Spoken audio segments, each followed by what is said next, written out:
మేడ్చల్ జిల్లా సురారం పిఎస్ పరిధి కైసర్ నగర్ లో అగ్ని ప్రమాదానికి గురైంది టిప్పర్. కైసర్ నగర్ లో ఓ ఖాళీ ప్రదేశంలో ఆగి ఉన్న టిప్పర్ పైన ఉన్న హైటెన్షన్ విద్యుత్ వైర్లు తగిలి అగ్ని ప్రమాదం సంభవించింది.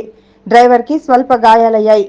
అటుగా పోతున్న వాహనదారులు అగ్నిమాపక సిబ్బందికి డయల్ చేసి సమాచారం ఇచ్చారు. సకాలంలో స్పందించిన అగ్నిమాపక సిబ్బంది మంటలను అదుపులోకి తెచ్చారు.